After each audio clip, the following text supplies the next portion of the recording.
Welcome to today's episode of the Arena Sports Show with me, your host, Helge Schütz. Well, we've got a full program again today. We've got rugby, cricket, football, futsal and hockey news. So let's get started. In rugby news, the Welwitchers won their last match in the Mzansi League 47-29 against Eastern Province on Saturday. Well, after the game, I spoke to Welwitchers captain Prince Gausep. So let's hear what he had to say. It was a good game. Obviously, we started off a little bit on the back foot, but the boys regained well, and we got the win. So I'm proud of the boys executing, playing where we should be playing, and yeah. It was a great performance, perseverance. You guys went behind very early, EP taking an early lead, but you had a great comeback. So tell us about that spirit there. Yeah, I think the boys just told ourselves in the locker room that we owe this to ourselves. I think the other games that we lost were very close margins. Some of the games were very close margins, and games we could have won. So we just told ourselves that we owe this last win to ourselves, and the boys just pitched up today, and then we got the win eventually. But credits to EP as well. The boys showed up today, and there was good rugby played on the day. Right. And how do you feel about your whole campaign in the Mzansi League? Oh yeah, it was a good opportunity, a good build-up to the World Cup. I mean, I think it was also just part of building some depth for the World Cup, so we can have some depth to choose from. But it was a great challenge and a great experience. I mean, the boys took a lot, be it positive, be it negative. I think the boys took something away from the competition. So it was a good competition. Hopefully, we looking to play next year as well. And if we do, I think we're gonna prep earlier and then be in better shape and be in better condition to actually dominate and take part in this competition properly.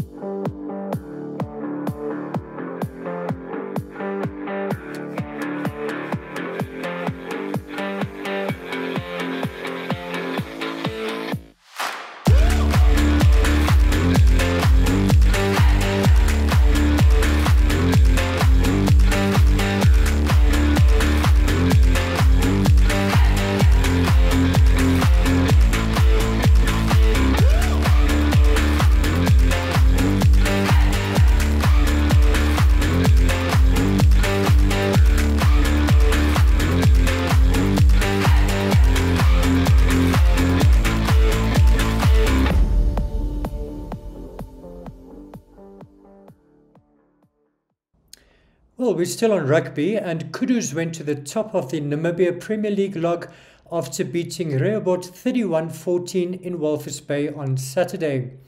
In other matches over the weekend, Wanderers beat Western Suburbs 30-20, and Rio Falcons and United drew 40-all. Let's take a look at the latest log standings.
And an interesting title race developing there. Well, moving on to cricket, and the Namibian Eagles made a great comeback against the visiting Indian state side Karnataka after winning their second match by 5 wickets on Sunday. In a high-scoring match, Karnataka posted an imposing victory target of 361 runs, but Namibia chased the total down to win the match by 5 wickets with a ball to spare. In Karnataka's innings, L.R. Chetan and Nikan Jose shared a second wicket partnership of 258 runs before Chetan was finally dismissed for 169.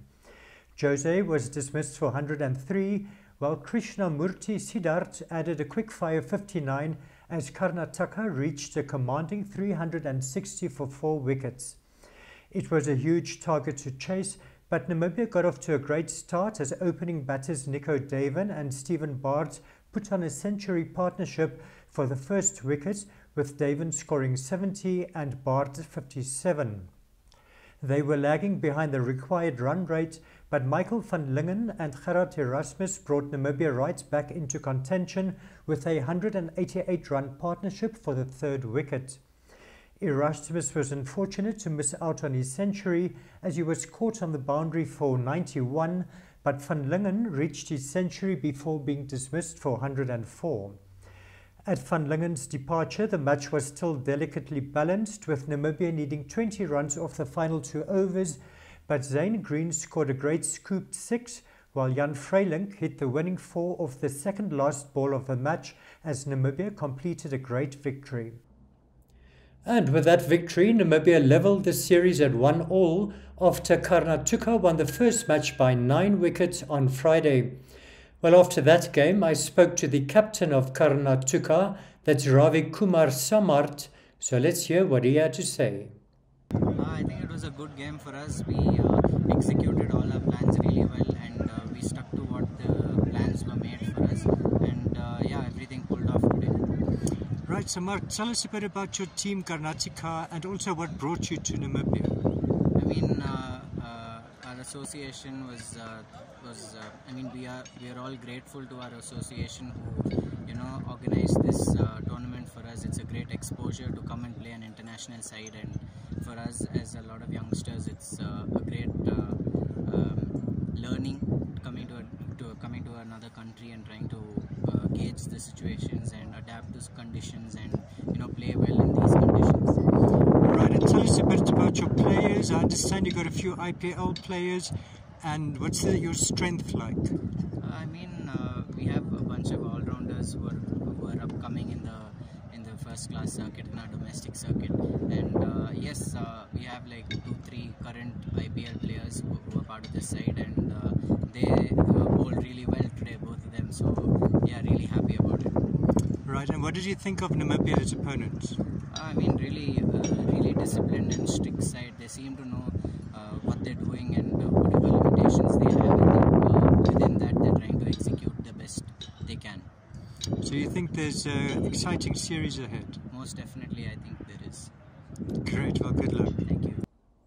And the third match in that series takes place on Wednesday at the United Cricket Ground, starting at 9:30 in the morning.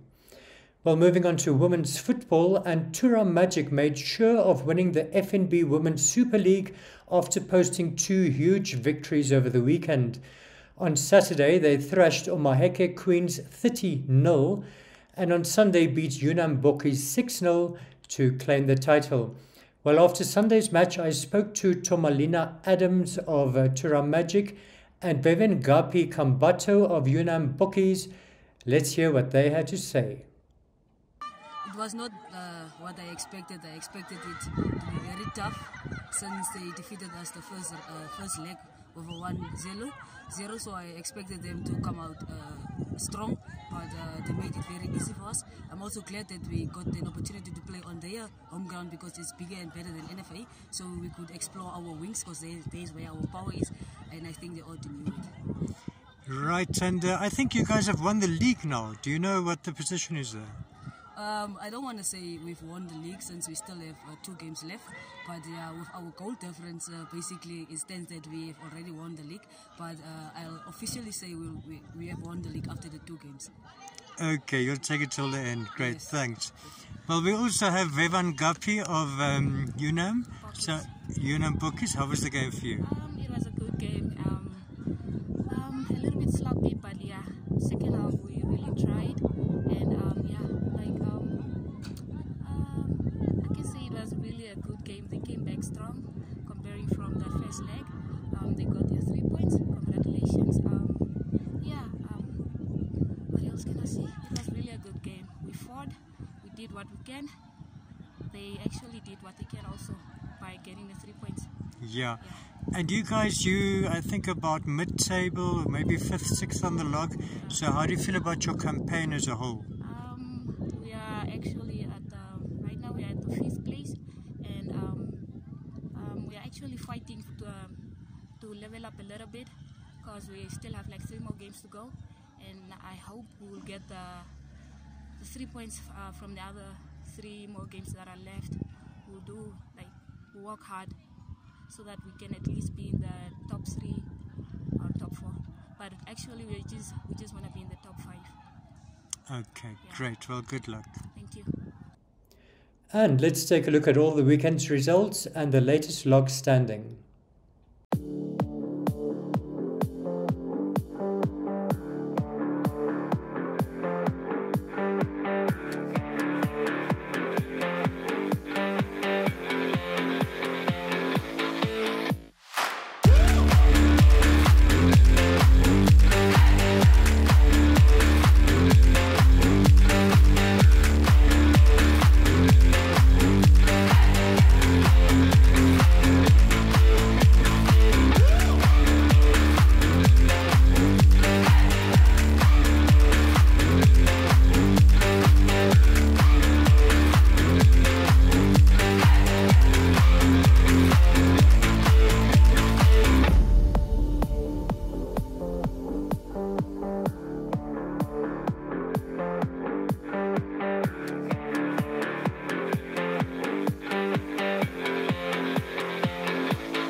Right, let's move on to some futsal news. And the Namibian Futsal League was recently concluded with a prize-giving ceremony.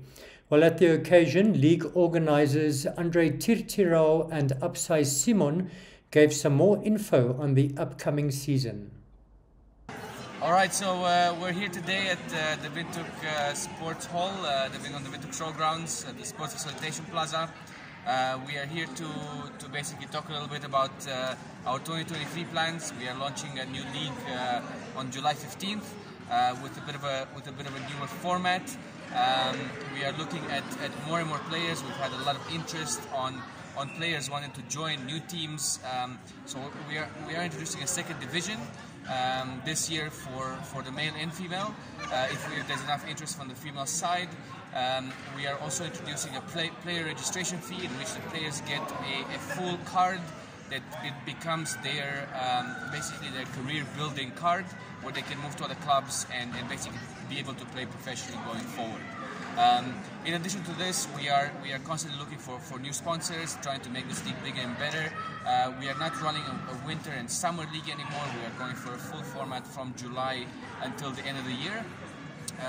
We have already the Premier League is already full for the male division, and of course we're all constantly looking for new teams to enter. We are capping the entries for the first division at 20 teams, so there's not going to be 2 groups anymore, only one group of 20. We are capping the second division as well at 20 new entrants, which will be placed in the second division. And we are also looking at doing development schools, development programs in schools that can really help out with the futsal in general. Yeah, furthermore, everything that Andy said, we good. 2023, we hope for it to be bigger and better than the previous year, so we build from there. And we are still we're very close to affiliation with NFA, so we are hoping that by the time we start the new league, we will be affiliated with NFA and full FIFA support when it comes to refereeing and the rest. Okay, so you being affiliated with NFA, does that mean that if a team wins here, so for example, you'll be able to play other teams from the other side, or what is the whole main aim of being affiliated with NFA? So the first step of the first advantage of being affiliated is being able to have access to quality coaching, quality refereeing straight from FIFA. We already follow strict FIFA guidelines when it comes to futsal in the country, but being affiliated gives us a chance to have access to such knowledge. In addition, we are able to do our first national team, male and female, because FIFA just announced last year, that end of last year, that they're doing a women's futsal World Cup, which is fantastic, which means we can put Namibia on the map very quickly. In addition to this, we want to launch a first Africa Cup, where we want to invite the best teams, the best clubs in Africa to compete in Windhoek or at the coast in Namibia, competing against our best teams in the country. In addition to this, we're also planning to do a bid for the COSAFA Cup, for the qualification for the COSAFA Cup to be played here for futsal, because we have the facilities, we have the players, and we have the drive as well. Well, at the Futsal Awards, Patriots won the Men's Premier League title, and I caught up with one of their players, Edmar Kamatuka, who of course also plays for African Stars and the Brave Warriors. So let's hear what he had to say.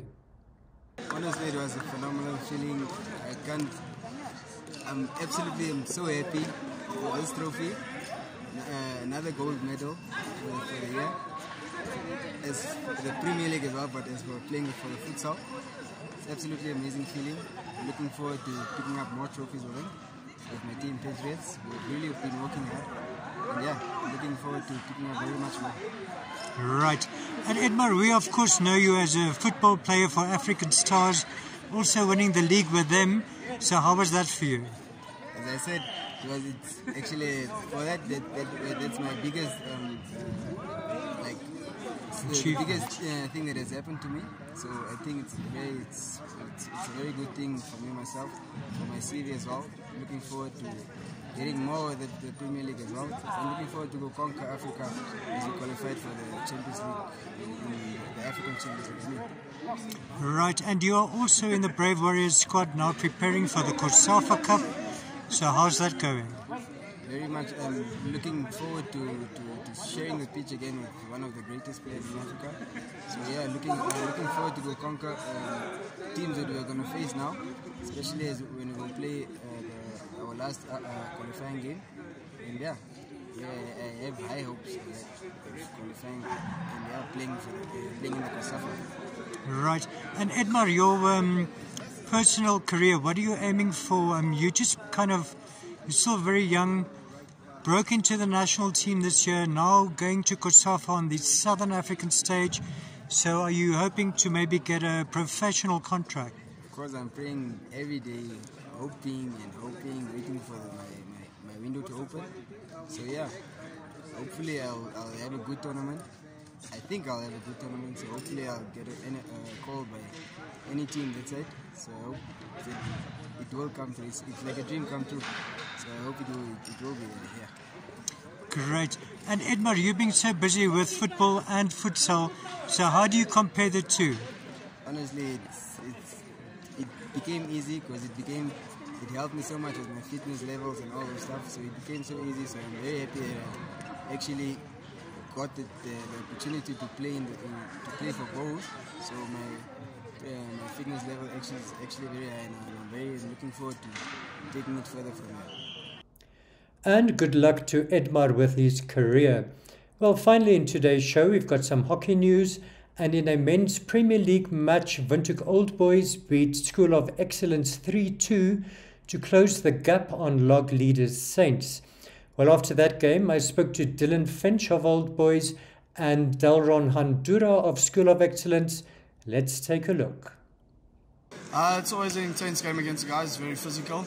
But for them to come back to draw 2-2 and then we clinched on a short corner shows big heart from the boys. And yeah, with 2 games left into the season, it's looking good. Right, it's been a very close season actually. So where does this win leave you now? So we'll still be second behind Saints with 2 games left. Our second team and then Saints 2 tomorrow evening. And then with the points difference, I think with a bonus point and 2 wins, we should end up on top in the end. So you think you can defend your title? I'm 100% sure we can defend the title. Great, well done. Thank you very much. The game was tough, it was very intense. I would say it was a good game, although it was very physical. I would say the players, there were a few calls that we didn't call that I would want in my favor and didn't see. But yeah, it was tough. It was a good game. I see it was tough. You limping here at the end, so are you a bit fouled or injured, or how are you feeling? So it was when we got the last short corner and when he took me out. So it's just when I came and he took me out, I fell on my knee, then again on my face. Yeah, it's okay. I'm used to it. Everything is like that. Yeah, but it was an intense game, but also a great performance by your team. So you think you guys are improving? Yes, we are improving. Indeed, we are. I think this is our third year playing, so the plan was to develop, build the club for the next 2 years as we started. So from next year, we are hoping that we can start fighting for the title. And with that, we come to the end of today's show. I hope you enjoyed it. Well, have a great week ahead, and I'll catch you again next week. Cheers.